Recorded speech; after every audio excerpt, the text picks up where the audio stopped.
Thank you, baby. Thank you dahil hindi mo ko iniwan. Kapit pa. Kumapit ka pa ng mahigpit kay mommy. Kunti pa, anak.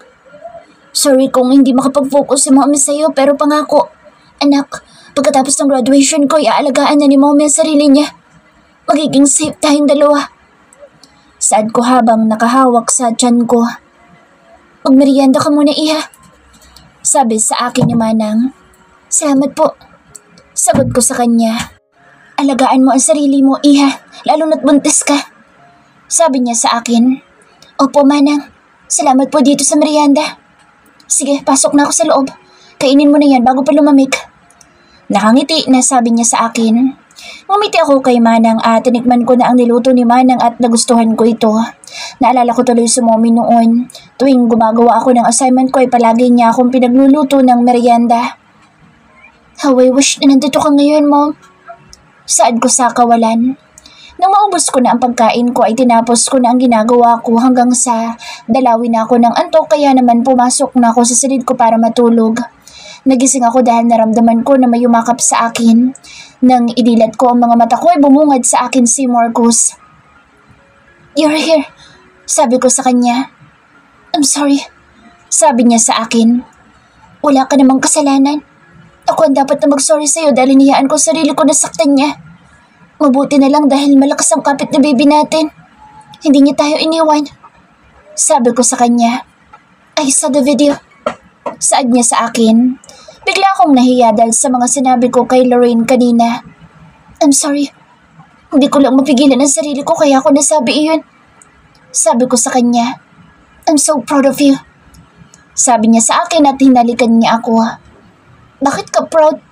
Problema nga magiging epekto nun sa iyo. Sabi ko sa kanya. Kasi ang tapang mo. Kaya parang natatakot na tuloy ako sa'yo.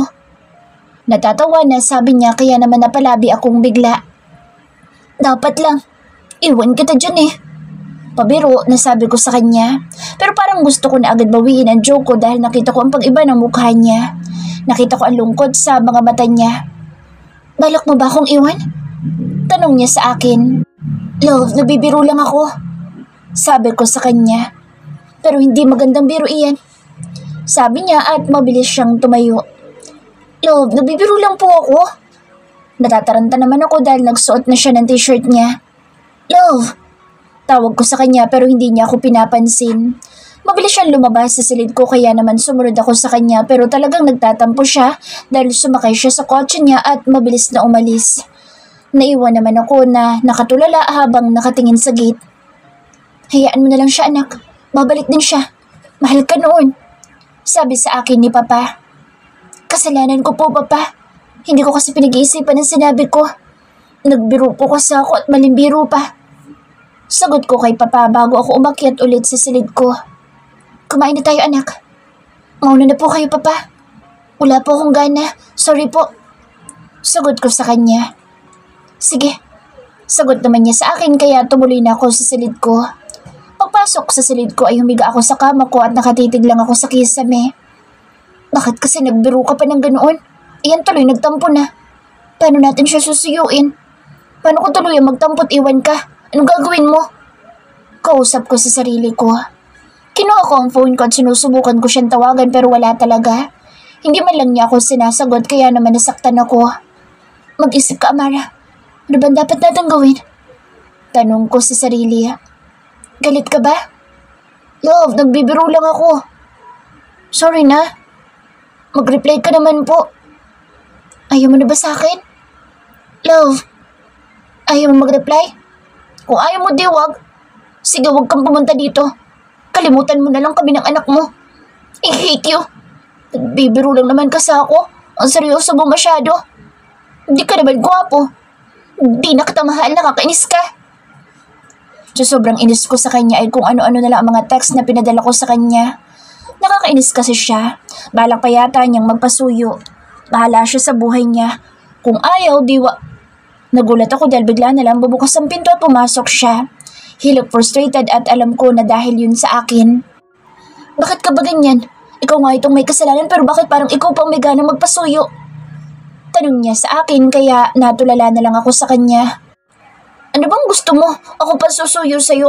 Swerte mo naman. Naiinis na saan ko dahil umiinit ang ulo ko sa kanya. Kailangan ko na talaga yata ng bakasyon.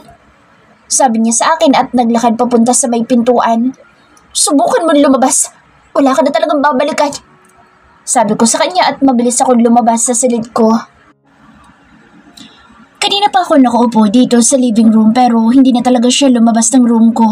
Kaya naman lihim akong napangiti dahil masunurin siya. Tumayo na ako para puntahan siya. Pagpasok ay nakahiga na siya sa kama ko. Oh, bakit nandito ka pa? Tanong ko sa kanya. Hindi man lang siya sumagot at bigla na lang siyang pumikit. Talagang nagtatampo siya. Padabog naman akong humiga sa tabi niya dahil naiinis ako.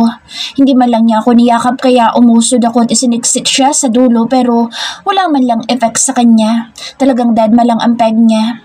Kinuha ko ang kamay niya para yakapin ako pero inalis niya kaya biglang sumama ang loob ko. So sobrang inis ko'y umupo ako sa kama at humarap ako sa kanya. I hate you! Sigaw ko sa kanya at pinaghahampas ko siya ng unan habang umiiyak ako. Ouch! Stop it, Amara! I hate you! Stop it, Amara! Ano ba? Amara na lang ngayon. Nasaan ang Mavida? Lalo lang akong umiyak dahil sa narinig ko mula sa bibig niya. Talagang hindi na niya ako love. Kung ganyan kayo, umalis ka na! Parang bata na sabi ko sa kanya habang patuloy na umaagos ang mga luha ko. Shit! Bakit ka ba umiiyak? Ikaw nga ito may kasalanan sa akin.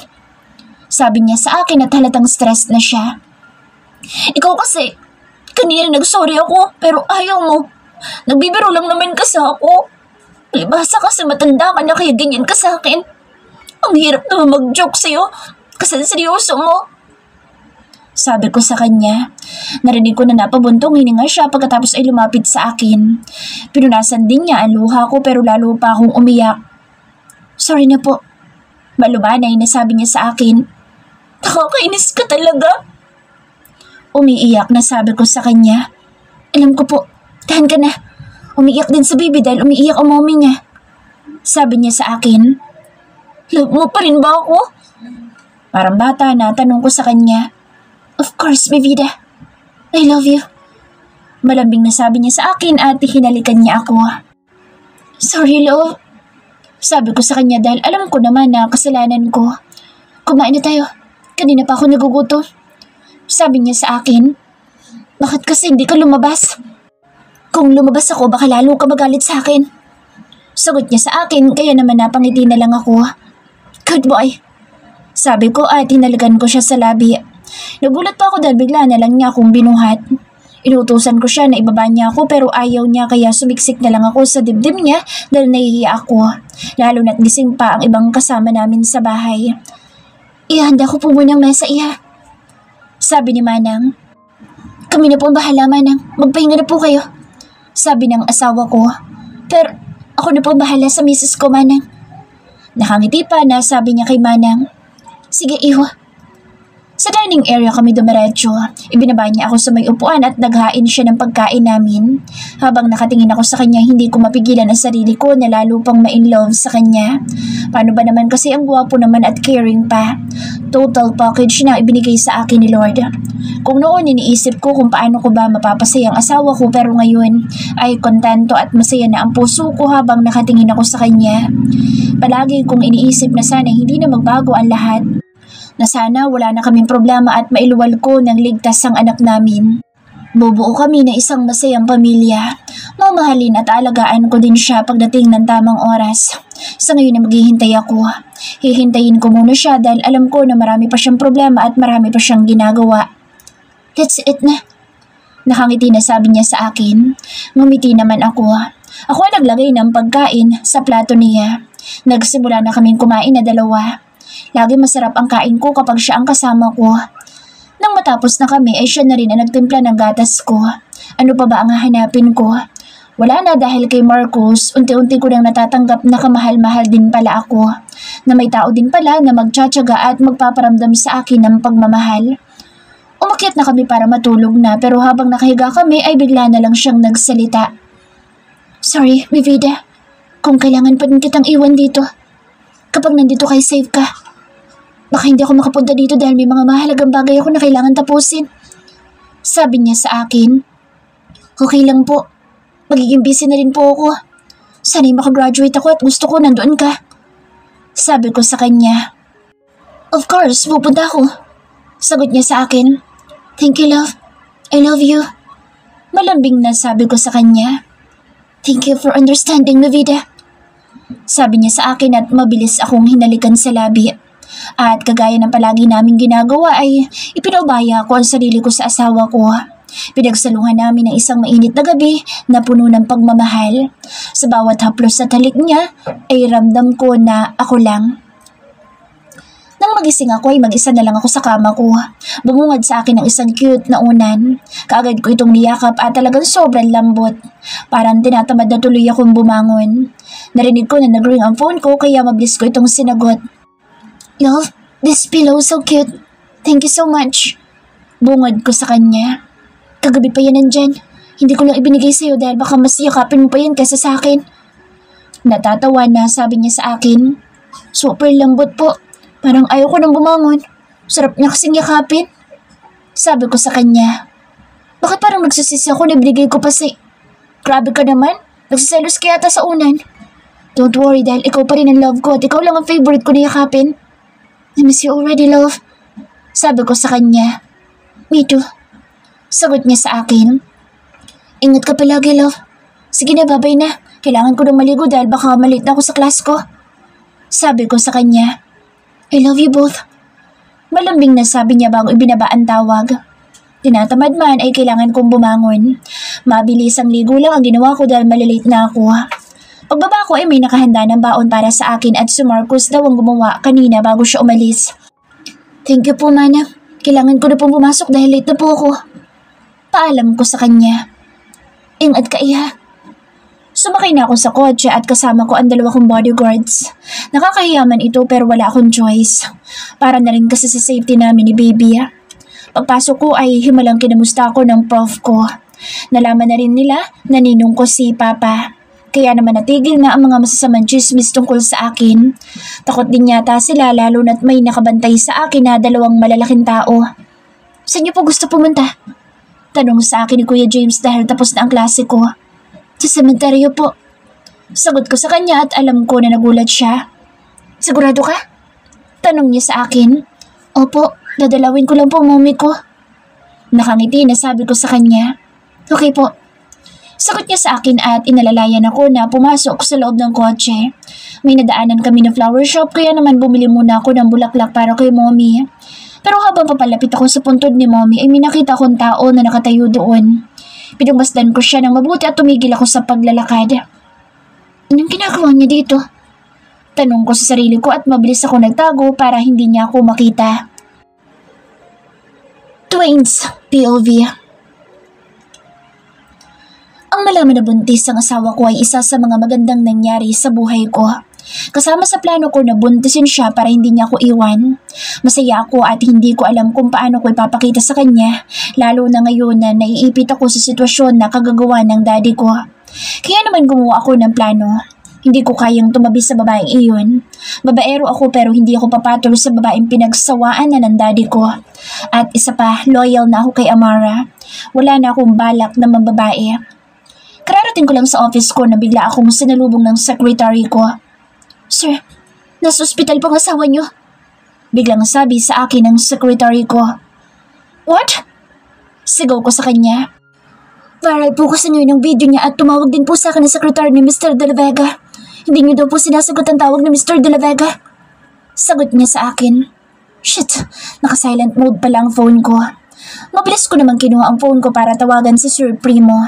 Natatakot ako na baka ano nang nangyari sa mag-ina ko. Nakahinga naman ako ng maluwag dahil okay lang sila. Sa ospital tayo. Utos ko sa driver ko. Okay, sir. Nang makarating na kami sa ospital ay tulog ang asawa ko kaya naman mabilis ako lumapit sa kanya at tinalikan ko siya sa noo. The baby is safe.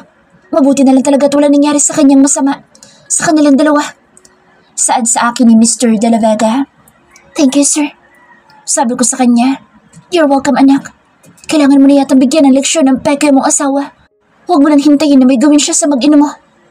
Sabi niya sa akin. Opo, salamat po sa paalala. Aalis muna po ako at may kailangan lang akong ayusin. Sige, ako na muna bahala sa kanila. Hinalikan ko muna siya bago ako umalis. Malaking tiwala ko kay Mr. De La Vega lalo na't ninong siya ni Amara. Masasabi ko na sa ngayon ay siya lang ang tangi kong mapagkakatiwalaan. Saan po tayo, sir? Sa company ni Daddy. Mabilis na sagot ko. Dumiretso ako sa office ni Daddy. Why are you here? Bakit hindi mo puntahan ang asawa mo? Tanong niya kaagad sa akin pagkapasok ko sa pintuan. Bakit hindi na lang ikaw ang pumunta? Besides, she's your mistress. Nandahil sa sinabi ko, mabilis niya akong sinuntok sa mukha. How dare you accuse me of those nonsense allegations? Sigaw niya sa akin. Bakit, Dad? Hindi mo ba siya kabit? Natatawa na tanong ko sa kanya. Watch your mouth. I'm still your father. Galit na saad niya sa akin. A father?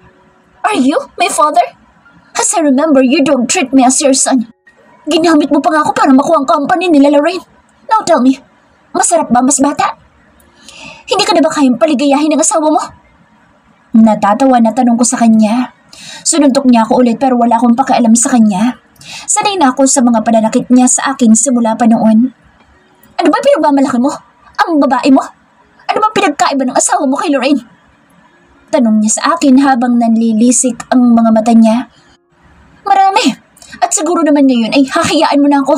Hawak mo ng kumpanya nila kaya wala na dahilan para gamitin mo laban sa akin sa Amara.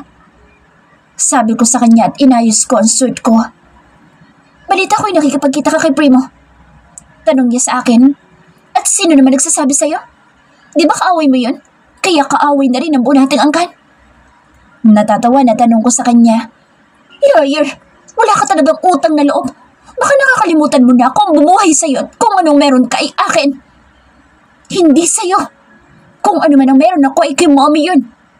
Pagod na ako na hingin sa'yo na ituring mo akong anak. Sabi ko sa kanya. Kung nais mo na mahalin kita ay kunin mong kumpanya ni Primo. Pabagsakin mo siya para sa akin at magiging malaya ka na. Sabi niya sa akin. Ipagawa mo na lang sa mahal mong anak. Huwag na sa akin. Sabi ko sa kanya at mabilis akong lumabas sa opisina niya. Ingat po kayo, yung master. Sabi sa akin ng secretary niya. Watch him. Yun lang ang tanging sinabi ko sa kanya bago ako tuluyang umalis. Habang nasa sasakyan ay kasama ko ang tunay na asawa ni Lorraine. Ilayo mo na siya dito. Hindi siya pwedeng manatili dito. Sabi ko sa kanya. Makakaasa ka. Sabi niya sa akin. Kapag may kailangan kayo, huwag ka mahihiya na tumawag sa akin. Ako na humihingi ng tawag sa ginawa ng daddy ko. Sabi ko sa kaibigan ko. Salamat bro. Makakaasa ka na hindi na kami babalik dito. Salamat sa pagtulong mo sa akin na kaibigan kahit tatauhan mo ako. Sabi niya sa akin. Utang ko sa iyo ang buhay ko. Palagi ka nandyan kapag nasa panganib ako. Palagi kang handang saluhin ang bala na para sana sa akin. Hindi kita makakalimutan, Zeus. Saad ko sa kanya. Isa siya sa mga tapat kong bodyguards at gusto ko na maging masaya siya. Huli ko nang nalaman na may relasyon ang daddy ko at si Lorraine. Kung alam ko lang noon pa ay sana'y matagal ko nang pinakasilan si Lorraine para sa kaibigan ko. Alam ko na mamahalin din siya ni Lorraine at magiging masaya ang kaibigan ko. At kagaya ng inaasahan ay nagalit sa akin si Lorraine nang malaman niya ang totoo. Pero wala akong pakialam dahil ang mahalaga sa akin ngayon ay ang asawa ko. Mabilis akong umuwi sa bahay ni na Papa Primo. Yun din kasi ang nais niyang itawag ko sa kanya.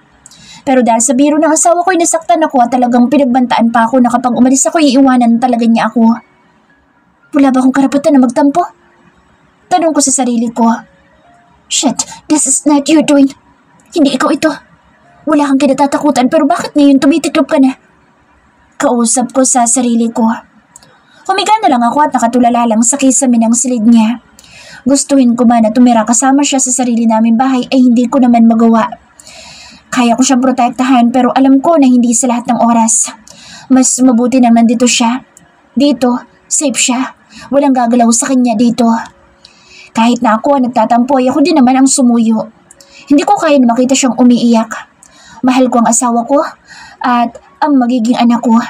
At gagawin ko ang lahat para maging masaya kami. Kailangan ko lang ayusin ang buhay ko. Gusto ko malaman kung sino ba talaga ako. Kung sino ba ang tunay kong ama. Amara's POV. Tahimik lang ako nagtatago dito at hinihintay ko na umalis siya. Nagtataka ako kung ano ba ang ginagawa ng dating secretary ni Mommy dito. Bakit siya nandito? Ang alam ko'y umuwi na ito sa probinsya nila. Gustuhin ko man na lumapit sa kanya, ay mas minabuti ko na wag na lang. Mommy, kumusta po kayo? Sorry po kung ngayon lang ulit ako nakapunta dito. I missed you so much, Mom. Sana'y nandito ka. Kasi ang hirap po na wala ka. Sobrang hirap po pero alam mo ba, Mommy? May asawa na po ako. Si Marcos po. Hindi nga lang po kami nanggaling sa ligawan stage kasi ginawa kong pambayad ni Daddy. Pero alam ko nakikita at binabantayan mo ko lagi. Kaya alam ko na nakita mo na ang gwapo kong asawa. Mahal na po ako ng asawa ko. Pagkatapos ng mga paghihirap ko ay natutunan na niya akong mahalin. Ang bilis din po ng mga pangyayari sa buhay ko. Thank you, Mommy. Alam ko na hindi mo ko pinababayaan. Alam ko na si Marcos ang regalo mo sa akin. Thank you din po kasi nakilala ko na po si Ninong Primo. Mabait po siya at inaalagaan po niya ako. Sa bahay niya po ako nakatira. Masaya na po ako ngayon, Mommy. At buntis din po ako. Magkakaapo ka na po. Sayang at hindi mo siya mahahawakan. Sana po'y wala ng problema na dumating sa amin. Kasi gusto ko na lumaki ang anak ko na masaya at may kumpletong pamilya.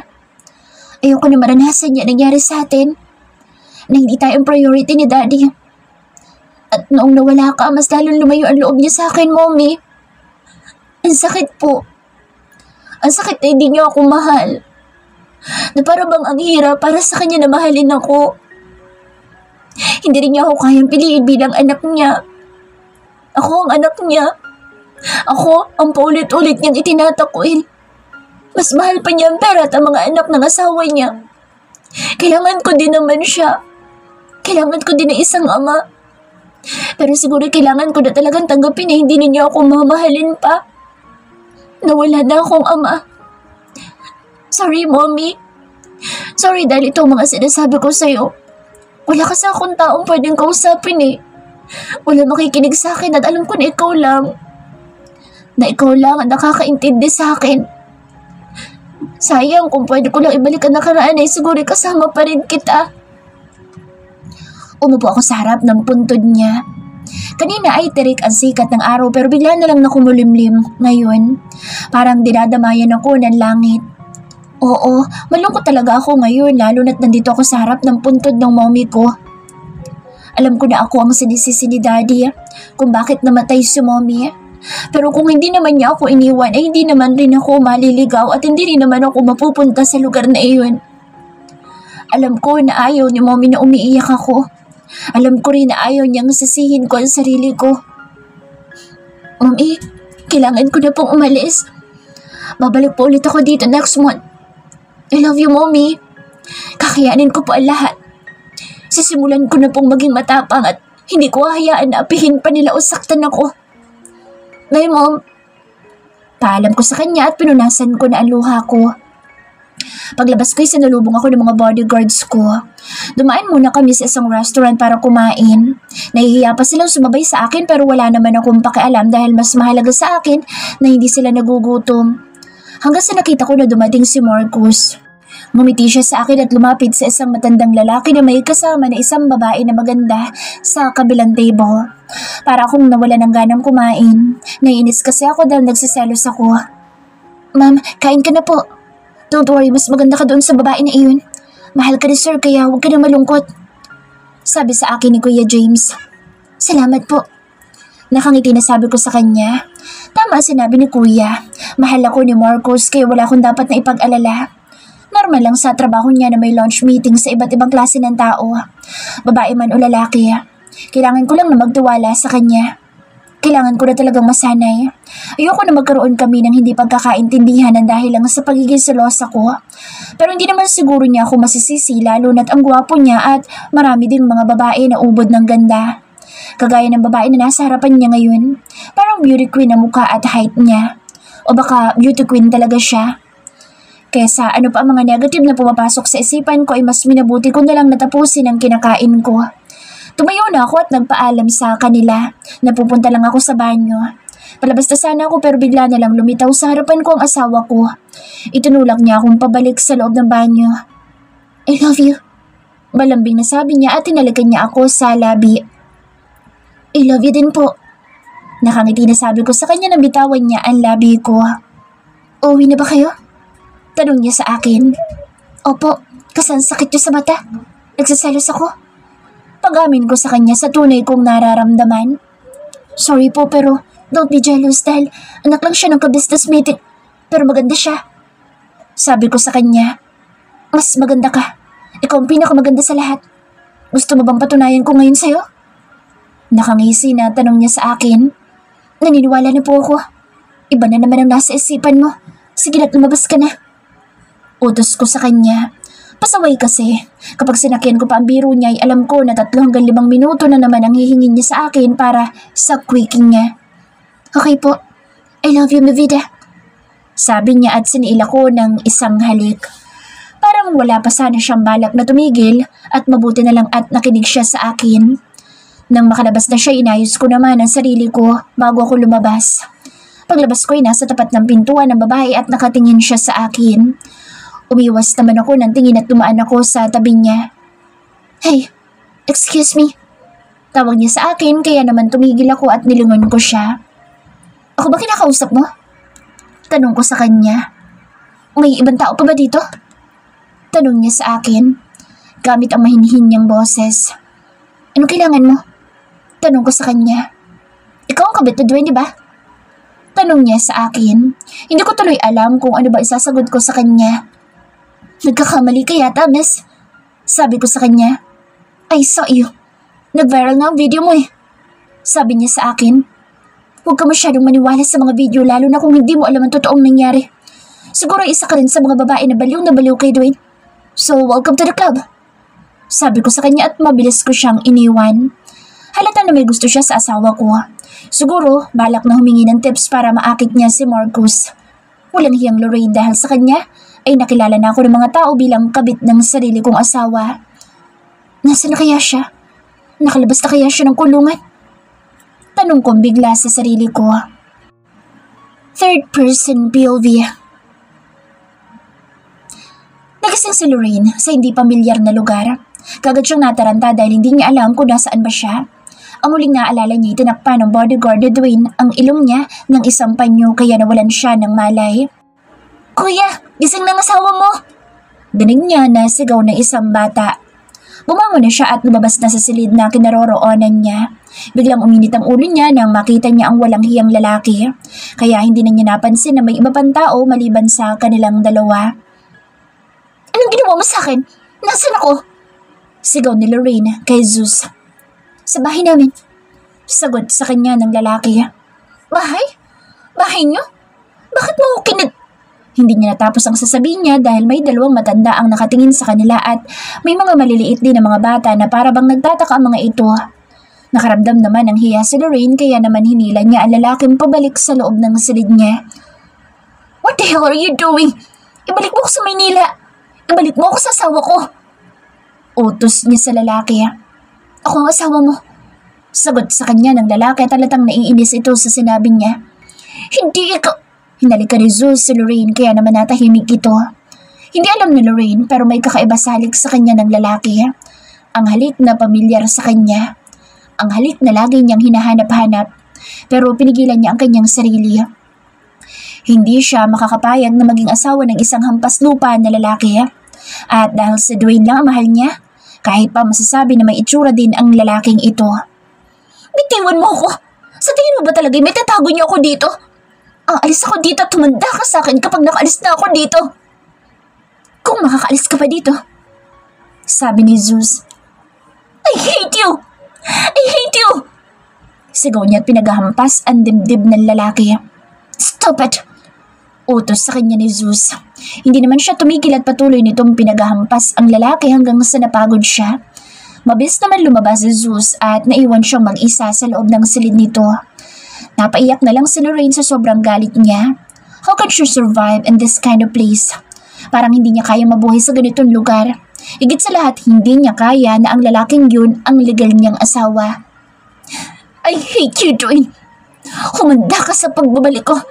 Magbabayad ka. Kayo ng ama mo. Mga sinungaling sila. Niloko nila ako. I'm sorry, Dad. Alam ko na mahirapan kayo na dahil sa kagagawan ko. Naikuyom niya ang kanyang mga palad sa galit at hindi niya napigilan na lumandas ang masaganin niyang luha sa mga mata niya.